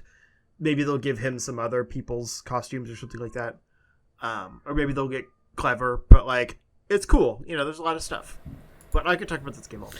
Let's move on. We also got a new Ratchet and Clank game called Rift Apart, which is continuing their great pun game. Yep. We already mentioned that it looks very fast paced. You can like jump rifts and worlds like in an instant. Flex. Looks great. Look at my loading. No loads. Yeah. That's all I thought some of that rift stuff seems a little unnecessary. Like when you're just going across the map. This is it. It's just flexing. That's Yeah, all that is. it is. It's just look at the fuck we can do now. But like at least it showed what PS5 can do. So many games just like they look pretty. And it's like that looks like a PS4 game. Like a high-end PS4 game. What special is it using about the PS5? They need to get better at the way they show their games. Maybe you're not ready for a new console. Well, there's that too. And granted, at launch, like a lot of games don't look like a full gen step up. I'm sure by the end of next gen, they're going to look insane. But like, I would say give it a few years because I felt the same way with like when the PS4 launched. Like, oh no, see, I mean, I did. Like, the PS3 to PS4 was at least a jump. Like, there were games that were just remastered on PS4 and put out again. Like There was Last a of lot Us. of remastered games. But Yeah. also, like, Yeah, but at launch though, like I didn't really feel like because I felt like Infamous Second Son, like that could easily ran on PS3. Like, it looked a little bit better than like being on a PS3, but it wasn't like something like If huge the pandemic and hasn't killed graphically. us, if the pandemic hasn't killed us all, we'll know by like 2023 yeah, what the pure power of the PS5. that's fair. I mean, yeah, you might as well buy the next consoles. But we have a And few years left anyway. I think also is now like having every game be able to run at least 60 FPS compared to 30 FPS. Like, in terms of competitively, is huge on console because like a lot of games can't hit that 60 FPS. So I think that's going to be the biggest jump if you're a That's competitive true. player. And that's the thing they're not showing, though, is like the performance differences. Like, the best PS5 showing still has been when they put the Spider-Man PS4, like, tech demo, showing it on PS5, like, with faster swinging, no loading times. Like, that was like a year ago they showed that. And nothing else has explained the PS5 better. Like, that's weird to me. Anyway, Ratchet & Clank, I think, did a really good job at showing itself as a PS5 game. And it just looks great. Like, It looked I really kind of good. fell off of Ratchet & Clank for a little while, like in the end of PS3, like beginning of PS4 days with like the Future series and stuff. But the reboot was super good, and it kind of got me reinvested. Yeah. I'm just glad this whole conference wasn't like realistic, quasi-realistic, Yeah. not shooters, but like just games. And there's other games too that were like, wow, there's actual art style here. That's Right. nice. I thought they were very diverse with the games they Yeah. were showing. So For sure. Yeah, that was You one of could my actually- biggest compliments. Was like the Xbox conference. Again, a lot of cool games. They all looked the same, just pretty next gen games. This one, like everything they jumped to next looks totally different from the last thing, and that's awesome. Like unless anyone has anything else to say about Ratchet and Clank, I'll move on. It's fine. good. Okay. Like the next one I want to bring up, I'm kind of jumping around a little bit, is Deathloop, which also had a really interesting style to it. It was kind of like a grindhouse movie, but in game form. But like I loved this art style. It was so cool. Especially like I recently saw that the new trailer for 13, like the 13 remake, and I was like, man, that comic book style is really brought to life on modern consoles in a way that it wasn't on GameCube. But like this is like a totally like it's a different art style, but it's stylized in the same way. And like I miss games that are cool stylized things like this that I don't thought this go game like looked voxel awesome. or something. Yeah, and I love like the time loop mechanic and stuff like that. Yep. It's the first So that's roguelike definitely you'll what I'm looking like. for. Is it a roguelike? I mean, you're dying and you're starting over again. Yeah, Yeah, but it's it's- a mechanic. It's not like the way the game works. I mean, that's what a roguelike is. No, like a roguelike, you start over every time. This is like You start over every. Roguelikes are random. I don't think this is random because she's reliving the same points yeah. over and There's over. a procedurally generated element to roguelikes. I'm just Yeah, saying roguelike it's a shit. death loop. Fair. Yeah, that's not That's the title. Yeah. roguelike. Yeah, it looks cool. That's what Yeah, roguelikes they are. are. They're death loops. No, but they're bad. Whatever. You Yeah. are bad. You are bad. You be nice, Kane. Let's all just get along. Speaking of, no, I'm not going to go there. I was going to say speaking of things that are bad, but I just don't like it. Demon Souls remake was also announced, which was kind of surprising. Oh yeah. Oh my god. Yeah, it it, looks was beautiful. Haunted. When they brought Shuhei out for that, I was like, Yeah. here comes Bloodborne 2. Right? Yeah. And then, And yeah, it it looks was like it, too. completely... Yeah, I was like, oh, definitely Bloodborne 2. And I was just like, Nope.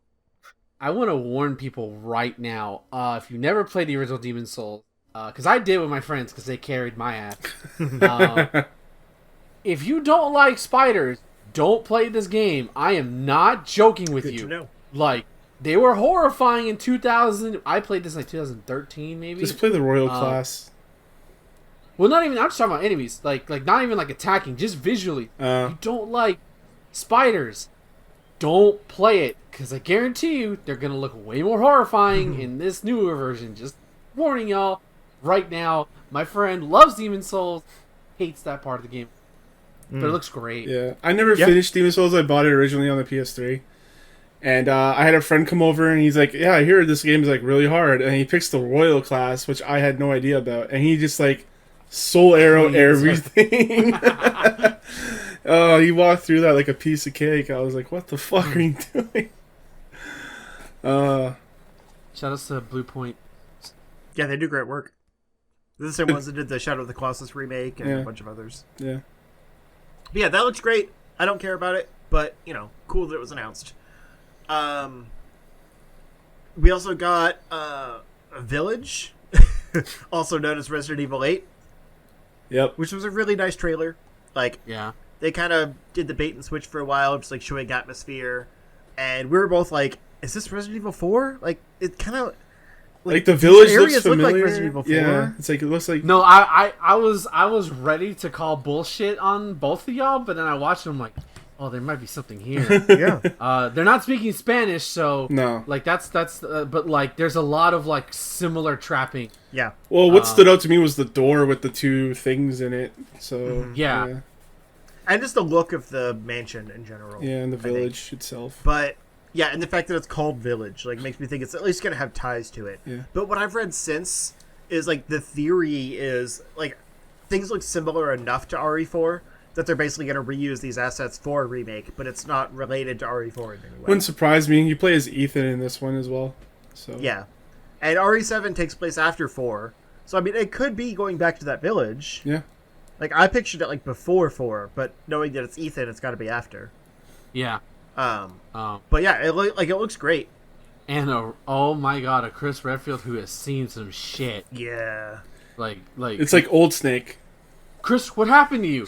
I went through a portal and there was a guy with a hammer and some weird looking dude with a shield. Man, I need a drink. and this one dude in a flag outfit who had a ridiculous neck. What the fuck was that about? Sorry. What are you referencing? MVC Marvel vs. Cap. Oh. I'm gonna leave. Okay. Fuck it. Oh, okay, Captain America. I gotcha. Yeah. He was in the games. Right. Or the game. I don't know. Because they can't legally say the name, so like they have. Well, yeah, but this is like a rebooted Chris. It's the same one from 7, but like that one wasn't like any other Chris. My canon is that MVC games are canon and they've seen some Oh shit. no. Yeah, that's my thing. Just because I want to believe Ryu's literally fought everything in the... Sorry. Anyway, we also got Gran Turismo 7. Moving on. Yes. Oh, and NBA 2K21. Sure. Yeah. Bring back NBA Jam, coward. Yeah. And then we got Sackboy: A Big Adventure, which sounds like a porno. It definitely does. It definitely does. But like, it looks cool. Like It does. it's not a Little Big Planet game, and it's not developed by Media Molecule because they're busy with Dreams. Yeah. But it looks like a co-op 3D platformer similar to Mario 3D World. And it was smart. It's a game that it's going to target like a younger audience. Yeah. So it's like, makes sense. There was a surprising like variety of audiences in this showcase, which is cool. Like, you gotta cater to everyone. I think that's what Sony does best, anyways. So. And then speaking of catering to everyone, they really pushed it to the stoners with friggin', what was it even called? Bug Snacks? Oh god. Oh my Yeah, That was probably the worst trailer to watch. I was just like, I don't know what was going on. People What happened? on the internet are nuts for Bug Snacks right now. I don't understand It's it. Bug I'm Snacks. scared. It's Bug I was Snacks. just like, can we just have this be over with? It was like so it was like a Saturday morning cartoon like intro or something. Felt weird. Yeah. Why? yeah, I was just like, why is this here? Like, I kind of liked it when like the googly-eyed strawberry just got up and started walking, and then he was just eaten, and I'm like, this is terrifying. This is now a horror game. And then he transformed into the strawberry, and I was like, how many drugs was this game made with? This is the Octodad people, right? Yeah, it is. Mm-hmm. No wonder. But yeah, some weird that was fetishes in there. that was a thing. I'm not gonna touch on everything, by the way.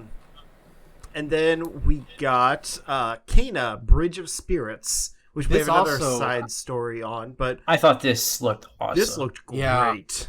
Yeah, this is what I call looking, quasi looking realistic visuals, but with a fucking art style. People, let's go. Yeah. Yeah. This was probably like my pick of the show, other than like my main priority game that I wanted to see. But I was like, this was probably the best Yeah, thing this I was saw. the coolest, like, new IP, for sure. Yeah. A side note on this story, it was shown during the PS5 showcase, and people assumed it was an exclusive, because, again, Sony sucks at advertising, and they literally didn't say anything whether it was exclusive or not. Why would they say it's a multi-plat? It's their stream. Because, like, it's dishonest. It Like, is. the Xbox One said, like, world Oh, premiere. what a or, shock! like, Gaming companies being dishonest. The water is wet. Gotham City has crime. Let's go. specifically Sony. Because, like, the Xbox, like, specific stream, like, their thing, had world premiere or, like, exclusive title or whatever. You know, they actually said which games were exclusive.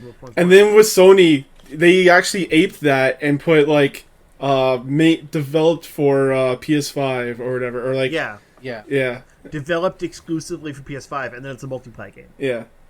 which makes no sense. Yeah, Because they want you I to think- buy their content. I think also too is that they were showing this was like, this is only going to be played on the PS5. You can't play this on the PS4. Fair. I Possibly. think was maybe what the But wording was. all you have to do is put a but- splash screen at the end of the trailer that has the platforms it's on. Yeah, that's what people usually do, but not Yeah. Sony. Right. They never really have, and it's garbage. You're asking the audience to pay attention to small symbols on the screen? They would, though. They would I mean, they screenshot it and share were it. when they were doing the symbols. Plus, like, Listen, the you individual ruined game my bit. companies... I don't- No, like, the developers were tweeting out those trailers and talking about the different consoles it's on. Yeah. So, like, they were taking the Sony trailer and saying, also available on Xbox, PC, blah, blah. Like, they want people to know that. Yeah, me and Justin had said this in the stream, but like Sony just really loves themselves, and we're kind of tired of that.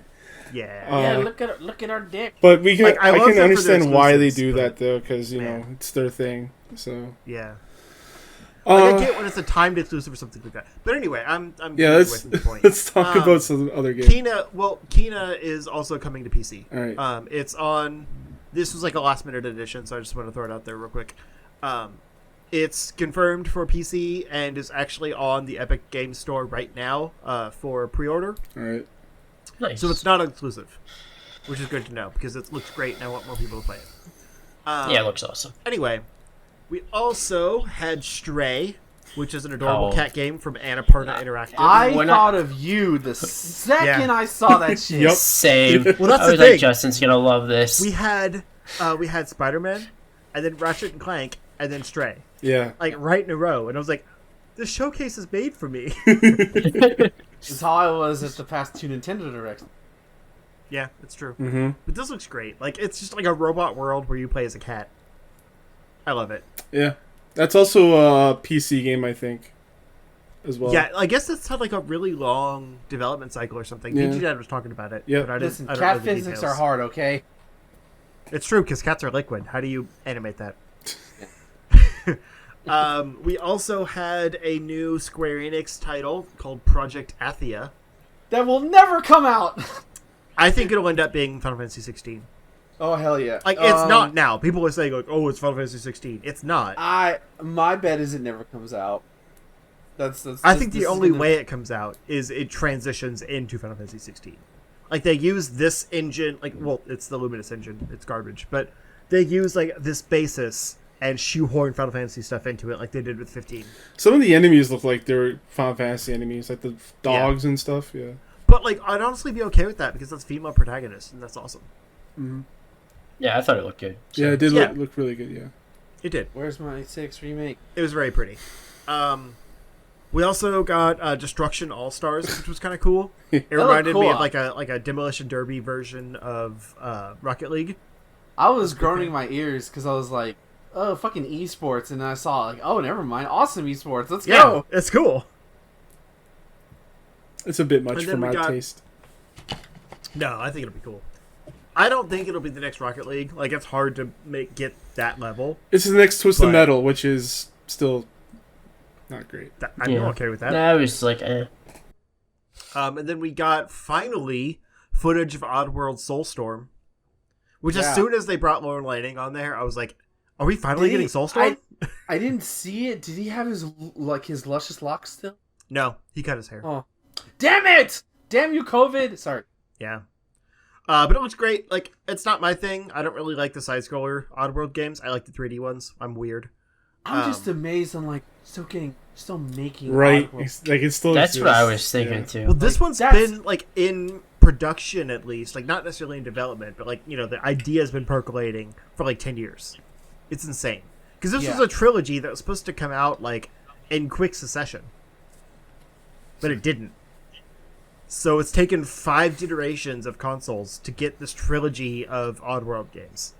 It's so cool. It's the Avatar of video games. They remade the first game before Yeah, getting it's the new one out. Yeah, it was to, I think it was to raise money and get interest. Because that's what they do a lot of times with these remasters, is like see if people still want a new version of it. I'm skipping a few things here. We got Pragmata, which is a new Capcom IP. I didn't understand it, but I want to shout it out because Capcom. Like, that's neat. Yeah, Yeah, I was trying to figure out what's going on here too. it looked but very like science fiction-y, kind of like big shit. Yeah. I don't kinda know what weird. to. It had Yeah. Death Stranding feels. It really That's what did. that's what I was thinking. I was I like, didn't are we hear. getting, I didn't hear Marvel Comics, so I'm just. are we getting Death Stranding DLC? Yeah, I thought it was like a weird Death Stranding thing at first, and I was like, oh wait, no, there's actual gameplay here. Ooh. Thomas, you want to talk about Ghostwire?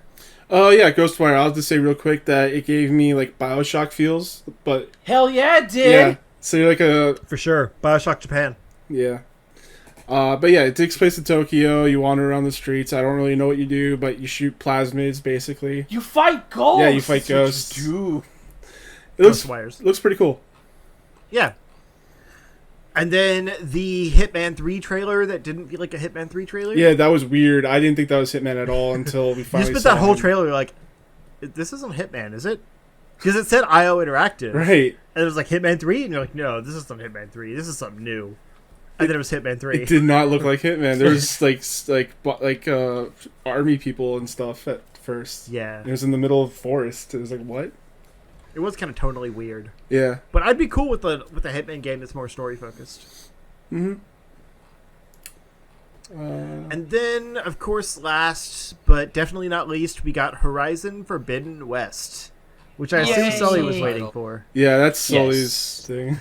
That's probably it's my second favorite, probably exclusive on the PS4. There's one shot in the trailer. I think you see like some forest kind of thing that made me go, "Oh, Yeah, God, that's it's beautiful. But like Horizon 1 still holds up, and that came out in 2017. yeah." Like that game looks amazing. I hope my It PC is. can run it because I really want to play it. Yeah. Yeah. And I wasn't really surprised that this got announced Yeah. yesterday, with Jim Ryan being the CEO of President, who was originally the CEO of Guerrilla Games. So I figured that would probably be the thing.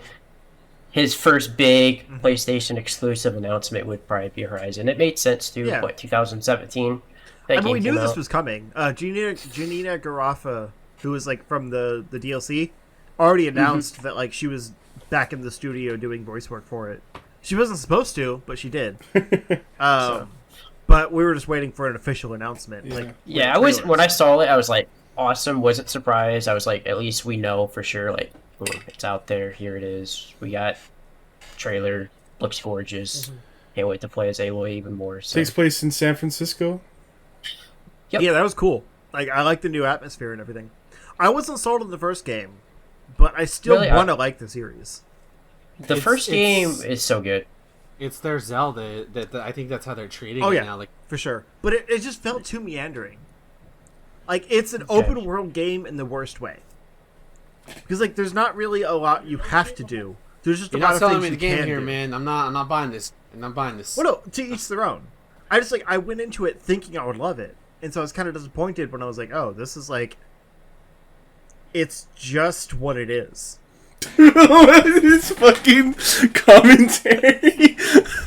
This is my critique. This game is what it is. What it is. Okay, that sounded stupid, but, like, it was profound in my mind. You fight giant metal dinosaurs. It Is what it is. What it is. I That's just the mean, title of the like, episode. I thought there'd be something else there. Like, they said it's their Zelda. But, like, story-wise, it seemed lacking. And, like, the See, I really progression love of this it- story. Maybe it gets better. I don't know. The progression How- of it is go talk to this person. They tell you to go to this place. You go across the field, kill any robots that show up, and then talk to the next person. And that's it. You're missing out on the all the exploration in this game. You are. There's a lot of stuff to deal with, like the past and uncovering all those bunkers and stuff, and like exploring that stuff.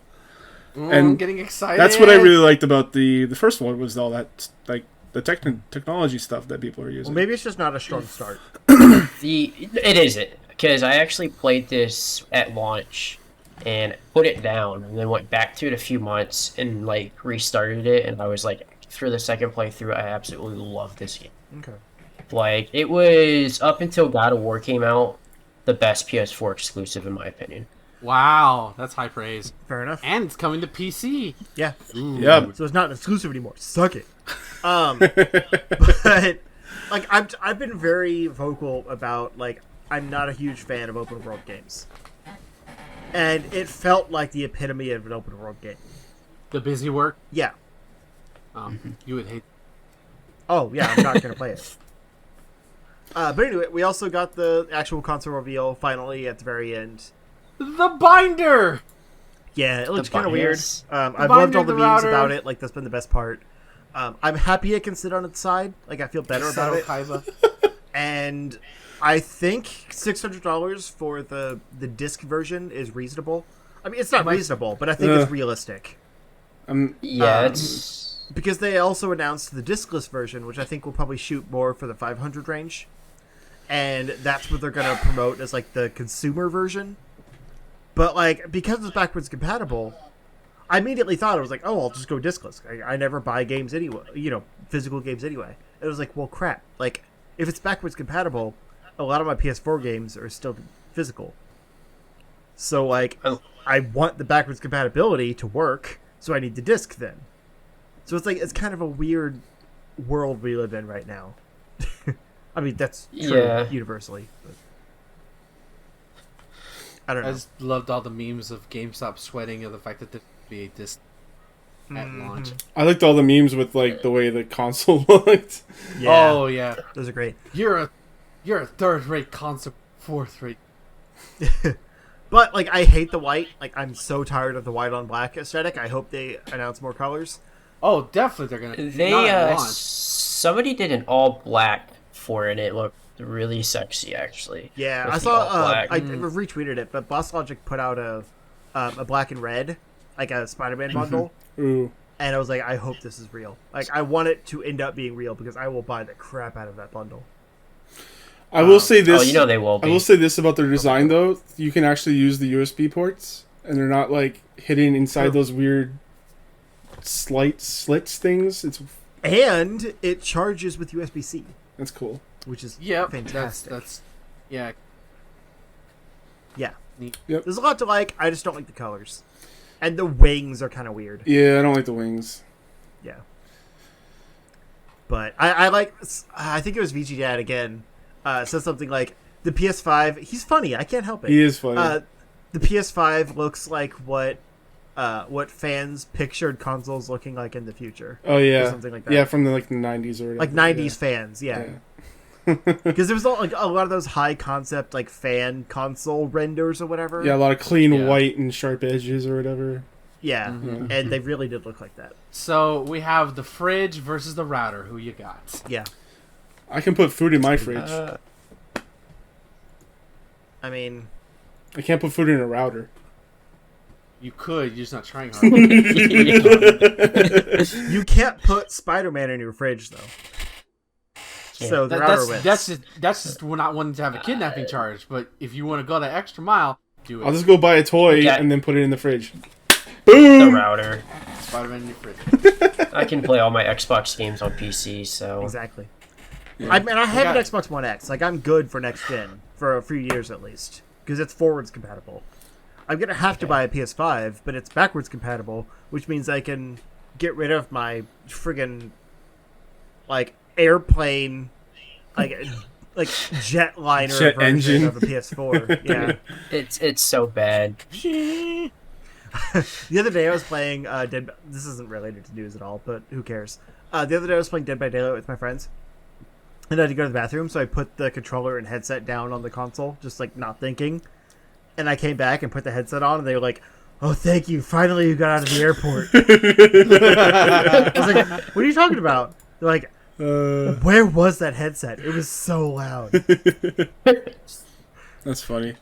Yeah, the PS4s are ridiculously loud. Yeah. I have to keep it I'm- behind my whole setup because otherwise it'll get picked up by the mic. Yeah. I will say this. I'm a little bit disappointed there was no UI show off. Like that's the one thing I want to see next from these two is just like the UI of what their next I wanted a gen. fucking price. Well, yeah, I think Price price and is more release important. date. I want to know what it looks like. I want to know if it's gonna But take that's forever gonna to load. change. Like It UI shouldn't. always changes over the years. They have shown the Xbox UI. I don't know if it was leaked or if they've officially shown it. I'm just tired of it so? loading forever, like taking forever to load. That's all. Yeah, that's true. All right. Yeah, the PS4 UI is terrible. They're both bad. Anyway, It's better than the Xbox. So Yeah, at there's both. least when I was on Xbox, I don't know about let's now. see, that's done. So, on the news of various conferences and whatnot, I wanted to briefly shout out that San Diego Comic-Con 2020 was canceled in April, but they've announced a Comic-Con at home, which will run next month from July 22. 22nd to 26th. 22nd. 22nd, my guy. I forgot what that number was. Wow. July 22nd to 26th. Thank you. And everything will be free. There will be an online exhibit hall. Interesting. And exclusive panels and presentations about comics, gaming, television, film, and a variety of topics from publishers, studios, and more. There will also be various activities in which fans can participate from their homes. And you can use the official Comic-Con at Home hashtag to be included in the virtual activities. Sounds like what GSX is doing. Yeah, so there's almost always gaming news that comes out from Comic-Con, which is why I included this here. But, like, it's really cool. Because Comic-Con's super expensive in San Diego. Mm-hmm. So, like, I'm really curious what this is going to be. And, like, what the gaming side of it's going to be. Because it sounds like maybe there will be, like, at-home demos or something. Because the fact that it says we'll also have gaming activities in which fans can participate from their own homes makes me think we're going to get, like, an Avengers demo or something. Maybe. That'd be cool. So, I don't know. But this is neat. I like that more things. Like, obviously the state of the world sucks right now. Like, I'm not trying to discount that. But, like, at least it's taught people that, like, things can continue virtually. We live in the era of the internet. There's no reason to cancel anything. Exactly. Yeah. Unless you don't have the online infrastructure, enough time and lead ahead, plan something. It's not an easy undertaking. That's fair. That is. But they got hella money. That just because you, as I've learned anything, just because you have the money doesn't mean you have the ability. Hopefully, they have the ability, the time. It's not even just money; it's time, ability. Like I said, I'm even worried about what Evo's gonna do. They only have. I thought they announced it already. They did, but we don't know how it's gonna look. Yeah. One thing to announce something; it's another thing to do it. That's fair. Mm-hmm. Brave New World. Speaking of things that were announced and we don't know how they're gonna be, there's a new Bungie IP coming that will be comedic and feature whimsical characters. That I'm already not liking. Yeah, so it sounds like Bungie's trying to go the full-on Borderlands route. Because Destiny has its quirks. Like, you know, the Nathan Fillion character obviously was pretty funny. They've injected some kind of, like, lighthearted stuff in there. You two probably know better than me. But, like, this sounds like it's going full-on, like, quirk with whatever they're making next. I doubt it would be Destiny 3, though. It was, I think Paulie T tweeted about this on Bungie's things. It kind of sounds like it was built for, like, helping to build randomized items in dungeons. And people are speculating it could be a dungeon crawler. That'd be interesting. Like, Bungie's take on a Diablo game? Yes, because I don't see them making another, like, open world FPS game. Yeah. Because it's gonna fight Destiny. Yeah, they don't need to compete with themselves. So I could really see them doing a dungeon crawler going up against Diablo. I mean, Diablo You 4 know, is going to be rough to compete with, but, like, also it's Blizzard, and a lot of people are mad at them. Exactly. And I even said this when Bungie got smart and they got the money to then get away from greedy Activision, that looking at the state of Blizzard, that, like, Bungie has the potential to become the next Blizzard. Yeah. If they would really want to. It's not going to be easy. They're going to still... As playing Destiny, we've definitely seen, like, their issues and their struggles. But with time, like, once they kind of get financially set and get kind of everything back at home, everybody's working in the studio, I could definitely see Destiny taking the next big leap, and we're seeing that with the next Beyond Light expansion, and then Yeah, you adding can in marry more- your exotic. and then getting more revenue in with potentially a dungeon crawler, which I think has a fairly good sized fan base, would be a smart move. Yeah. And I think like right now their main competition would be Torchlight 3. Not Diablo 4. Wait, is 3 being made or Frontiers? It's Frontiers. No. Frontiers became 3. Okay. We Oh, had did a it? news Okay. story of that a few I always weeks get ago. confused on the narrative. of Apparently you that don't game. watch this show. I get confused on the narrative. I do the show. Just calling you out. Yeah. But yeah, I like that they're branching out. Like, Destiny's great, It's but smart. they can't just keep doing Halo clones forever. No, agreed. Not that I think I Destiny's a complete- Halo clone, but I think, like, you know, gameplay-wise, it caters to the same audience. It does. And I completely agree with you. If they want to continue to expand either on Destiny or whatever else they want to do, they have to get away from the FPS side. Yeah. So, Speaking of companies that can't keep doing the same thing, EA today just announced Star Wars Squadrons, which looks to be like a new, probably games as service version of the Rogue Squadron Oh boy. series. We don't have any information yet except like just a concept picture Correct. and a title, but it's EA, so it's probably going to be microtransaction to sell. Let But me pilot a B-wing. but we'll have more to announce next week because they're doing a full reveal trailer on Monday, June 15th. At 11 a.m. Yeah. So check that out, and we'll report back next week. But, like, people are going crazy on the Rogue Squadron front right now because those games are great. Like, let's be honest. First two are good, yeah. I never played the third one, I don't think. I've never either, but I can't. That's why I'm not saying it's bad, but I only have a What was that? Rogue Who's- Leader? Or is that two? who's developing it? Rogue's Revenge. EA. They're publishing it, but who's the developer? I don't think it's listed. Yeah, I don't think it is either. Is there any information on this YouTube link? Nope. Pro- No. Well, it's not Factor 5. That's Yeah, there's nothing on... Like, I mean, EA is a developer, too. are they the? Like, they make stuff in-house. They make the but store. They make the sports games. Yeah. Uh, So it could be them. But yeah, there's no other developer on this splash screen, which is kind of weird. they'll probably announce Probably. But yeah, that's cool. from Visceral Games. No, they actually never mind. That would not work at all. Never. Sorry, No. that opened up a bad. I feel like we can figure out who it's not. Because It there's, says the EA people, like- Motive Studio. Oh, okay. EA Motive. Okay. I don't know who they are. Capcom presents Star Wars.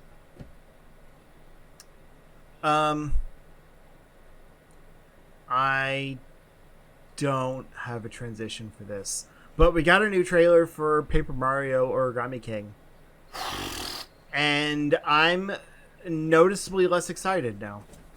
Yep, they fucked it up again. Yeah.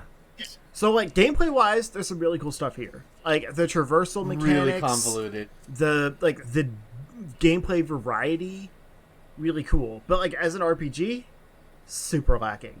That ring shit is stupid. I don't know, I kind of like it, but I also feel like the goal is to beat everything in one turn. Like, you set up the attack, and then you just do one attack and take everything out. Wow, Yeah. that sounds really lame. That's what it looks like, at least. Yeah. I can't tell. I can't tell if this is worse or better than Sticker Star. Oh, can't it's tell. for sure better. I don't know, man. This looks Because trash. at least you use, like, traditional attacks. There's just, like, weird gimmicks to it still. But I like that it's kind of an open world where you, like, follow the streamers to your next objective using various vehicles and stuff. I don't like that your companions are just generic Mario companions. Like, you're never gonna hey, get a those- Bob-omb named Bobby. That's just a Bob-omb. There's a Final Fantasy VII homage in there. I don't know if you caught that. I didn't. Oh yeah, where they're in like a carriage hall. He goes, "My name is Bomb. I'm a bomb." There. Oh, okay. And then there's like a Kamek? What are they called? Magic Koopa, right? There's a Magic Kamek. Koopa that's just named Kamek. Like, all right, cool. He carries a broom. I guess that's a You're never distinction. gonna get the varied companions at the 1,000-Year Door, and I it's know, not gonna happen. but it's so lame. those are And like the most interesting one that they showed was a Toad wearing like adventure gear. Captain Toad. That's just Professor Toad. Sure. But like there's some cool like mini game sections and stuff like that. Like I feel like it's gonna have really fun gameplay. But man, there's no originality here. And then the bosses are all just office supplies. Like you fight a tape dispenser and a box of colored pencils and rubber bands in the shape of a body. The point is, all of the bosses are just friggin' office supplies, and that's stupid. It's the same thing that Sticker Star had. Yeah. Like, I've seen people, like, defending it, and I don't understand that. Because, like, yes, I understand. Yeah. They are just making the fact that everything's paper into a quirky thing. But you can have some originality. Turn the tape dispenser into an enemy, like, framed after a tape dispenser. Not just a straight-up tape dispenser. I just don't think Nintendo wants to do anything risky with Mario. They don't. Like, they just want to keep him... I mean, Paper Mario is already it's already weird enough as it is. But, like, I don't think they ever want to go back to that era of, like, let's do weird... I will challenge you, though, that they did give Ubisoft Mario and gave him a gun and made it a tactic game. No, I mean, yeah. No, you're right about that. But in terms of in-house, like, every Mario game, whether it's good or mediocre, it's safe to a degree. Like, Odyssey was fun, but it's like, it's Mario, right? They just refined. You're not gonna get that. Sunshine was weird. Okay, I will like, just from aesthetics and everything, gameplay, that's a weird Mario game. It is. And even the Paper Mario 1,000-Year Door, that's a weird as fuck RPG for Mario. But I don't think they just want that. No. They want it to be all recognizable across all their games. And that's bland as fuck, because Mario is bland as fuck, and if you made him in Smash, you're trash. I said it. It's true. I agree. And I'll get that Cyclone shit up to death. Play it. Arm. Yeah, I don't know. Like, I'm probably still gonna check it out. Like, I don't know if I'll buy it right away, but like, I'm curious because it just looks like it has some cool gameplay stuff. But it's so generic looking. I thought about it, and then I'm sorry, man. The second I saw that ring shit, I'm like, why? It just, to me, it looks overtly complicated, and it looks like, to me, it's gonna be frustrating. For the boss mechanics, it seems kind of cool because it's like adding puzzles into bosses. But for the regular enemies, it literally looks like you just take the amount of turns it takes to line up the ring, and then you do one attack and it's over. And that's stupid. They should have just really done like another Super Paper Mario. Yeah. Just do that. If they're not going to devote themselves to an RPG, don't make an RPG. Right. Because Super Mario was great. Paper Mario was great. There we go. Yeah, use that one. Just go play, the original Paper Mario if you have Wii U or an. I don't know. Maybe 1,000-Year Door. I mean, if you can, download Dolphin and find, It's not available anywhere else? It's just on GameCube, dude. It's never been re-released. Oh. Mm-hmm. Yeah. That's dumb. That's why people are asking for that. Yeah, and that game is also stupid expensive because treasure. Do I still own it? I feel like I played it recently. I've only seen Let's Plays of it, and yeah, it's quirky, but I never understood the deal. Maybe it's because I didn't. I'll just see if I own it when I'm not, in the middle of a podcast. But speaking of things that don't look like trash, this is going to be a brief one. I just want to shout it out. But Arcade 1-Up, as part of the IGN Summer of Gaming stuff, announced their new set of cabinets. And for one, there's a Ms. Pac-Man cabinet, which I sent to my mom because she loves Ms. Pac-Man. But also, their new Marvel cabinet is a Marvel vs. Capcom cabinet, and I really want it. So it includes Marvel vs. Capcom Clash of Superheroes, X-Men versus Street Fighter, X-Men Children of the Atom, and X-Men Mutant Apocalypse. Some of them were not like. Some of those are Super Nintendo games, by the way. I don't know if they had arcade versions. Fair. Yeah, and Marvel Superheroes and Marvel War for the Gym. Yeah, I didn't realize there was two different versions of this cabinet. I think that's new information. So yeah, there's two different versions. There's one that's the X-Men versus Street Fighter, and there's one that's the Marvel versus Capcom Clash of Superheroes cabinet. And it has War of the Gyms, which I love. I did a video on it. X-Men versus Street Fighter, Marvel versus Capcom Clash of Superheroes, and Marvel is what this says. Marvel Superheroes versus Street Fighter. It's Marvel, baby. Marvel. Wins Marvel. It's Marvel time. They also had, just so we're being thorough here, they had, I think, their first pinball machine, which is a digital pinball machine, kind of weird, and then the Big Buck Hunter cabinet, which whatever. But yeah, this Marvel cabinet has me really excited. Like, I thought I was sold on the Mortal Kombat one. I was like, I'm gonna wait for that to go on sale. That'll be my cabinet. Oh, the one with 1, 2, and UMK3. Yeah. Yeah. But now I kind of want this one instead. I still want the Turtles one, which my Walmart has it, $400. And I have nowhere to put it. No, that's the thing is, like, I found at my local Walmart, I found the Mortal Kombat one, like, I think it was a clearance display or something that they put back in the box, and it was like $150. I was like, you should have bought that. At $150? Yeah. You should have bought that. Come on. But like, I wanted to wait and see what the new ones were gonna be. It's $150. Come on. I know. The other ones are not going to move that. I was still determined to like build my own though. But like, I realize now that like I could take the shell of that, and it's still cheaper than building your own. Yeah. Anyway, that's not really. I wish I had space in my house because I would legit one of the MK1 and now this Marvel vs. Capcom. But yeah. I'm like, why don't you put these on modern consoles? You clearly were like, that's what's frustrating about this. I know. It's like I can have multiple consoles too. Like I'll have room in the basement when it's done. I could get the Mortal Kombat and the Marvel one. Hate you so much. I'm sorry, I own a house. It's expensive, I'll tell you that. But anyway, last news story. Ben put this in here, so I'll probably have him elaborate.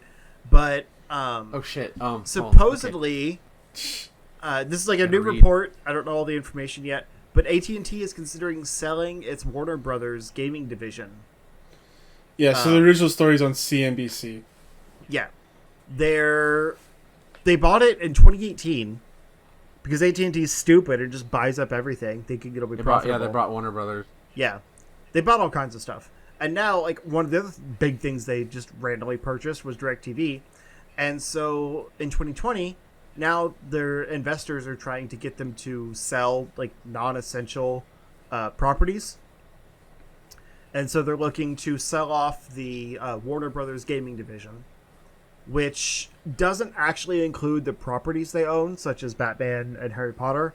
It would just include the studios under those divisions. So if this does happen, NetherRealm Studios would move someone else and say goodbye to that Warner Brothers money. Probably. I mean, they could still, like, the thing I read, it wasn't this story that you put in here, but the thing I read was that AT&T would continue to profit off of the properties that those studios are making. It would just be like a licensing deal instead. So like, whoever they bought... would still own Mortal Kombat. Yeah, but like, whoever bought the Warner Brothers gaming division could continue making, like, Injustice, things like that, but they would have to license them those properties from AT&T. So it's whether they would want to do that or not. It's so great. Yeah. Yeah. But like, I still believe that Harry Potter RPG that was leaked like a year ago is real. Yeah, Jason Schreier said that. Jason said it was real and it's still being made. Yeah. Just like that Metroid HD Prime HD trilogy, real, right? It is. Right? It is. Sure. You shut your mouth. Sure it is. Coming this year. You. It's ready. It's ready to be released. 2 years later, nothing. Sorry, I like poking the bear. Also, I'll just mention the people that are looking to buy is Take-Two Interactive, EA, and Activision Blizzard. Oh God, the worst. Yeah. The worst of the worst. I mean, Take-Two... Sure. You can All live of them are with. bad. You can live with. Which but the poison other- do you want? If out of the three, I'm taking Take Two. Right. That's a Yeah. confusing sentence out of context. Do you want to die by rocks being thrown at you, or do you want to have sand poured in your mouth? How do you want? I'll take 2. 2 rocks to the head coming up. Let's go. So yeah, this actually does say, according to CNBC, the deal might include a licensing or a commercial licensing agreement where AT&T can continue to get revenue from its IP, because they will still own the IP, like in general. Because Harry Potter is outside of the gaming, and Batman and all that stuff is outside of the gaming. But on the gaming division side of things, whoever used those properties would still license them from AT&T. That's why monopolies are stupid. It's confusing, and they never actually care about the things they buy. Yeah, I saw. I'm not gonna lie. When I saw AT&T and sold, I thought they were gonna sell out. Oh my god, they sold out DC Comics. That's probably next. Don't. Well, it says They that need to stop buying AT&T things. It says AT&T is looking to divest assets to service almost $200 billion debt. Yeah, which they Yeah. bought Warner Brothers for like 1.2 billion.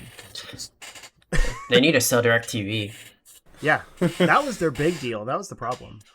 They became a Yep. monopoly by buying DirecTV, and then it didn't pan And out for then- them. DirecTV is about to become extremely dead once DirecTV loses the NFL package. Yeah. But AT&T's stupid and thinks they can just buy things and revitalize them. Yep. Verizon sucks too, but I'll take them any day over AT&T. Well, I actually have AT&T for phone, but I get away from them more on Both. that because I saw the writing on the wall. Yeah, they're garbage. This is scary. It is. All these big tele companies are just trying to buy up everything, and they don't know what they are. They just know that, people like these things. Let's buy them. And then they get Yup. screwed over. But anyway, that's the end of our news, unless you guys had anything else. I don't remember. No, that's it. Cool. So, Sully, we'll have you go first. Where can the people find you? you can find me on Twitch, Instagram, and Twitter at Sully__games. Justin? 2 underscores? Yes, 2 underscores. Two He actually underscores. says the underscores in his name, unlike someone. I mean, I just say you can look for me on Twitter, Twitch, YouTube, all the good stuff as Zero Score. Because if you just search for Zero Score, you'll find me. You don't have to search for 0_score. Just saying. And Ben? Twitter.com/Marvelous Iggy for Animal Crossing related tweets. All that stuff. I want to thank everybody who participated in my Studio Ghibli poll that I put. You made the right choice.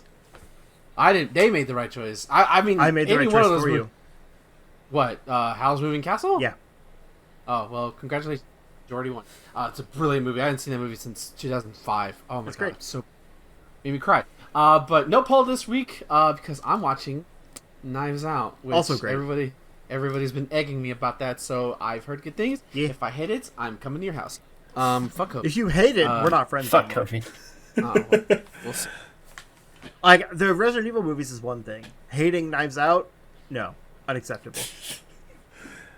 I still got the leg up. Anyways, so yeah, Twitter.com/Marvelous Iggy, and I know I don't know YouTube stuff anymore, and I don't know if they'll listen to this, but shout outs to 2 dudes on the Chun Discord, Luzon and Ross, for subscribing to my YouTube channel / watching my Let's Plays, and I'm like, I haven't done anything in that channel in like 2.5 years.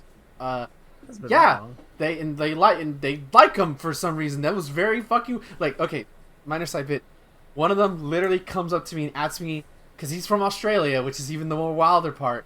Like, it was in one of my Honey Pop. Yes, one of my first Let's Plays I did was Honey Pop. Showed up in his fucking recommendations, and showed up in his recommendations, and he's like, "Is this you?" I'm like, "How did you find me?" And he said he's watched more. So, and then the other guy subscribed. So, yeah, maybe it'll motivate me to do. Yay. Do it.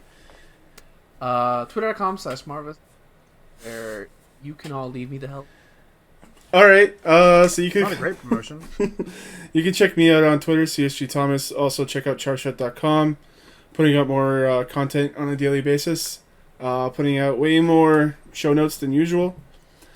You can email me, thomas@charshut.com, if you want to be a guest on one of the shows. Also, send me your suggestions for our wrestling watch-along. It looks like your pick won, Ben.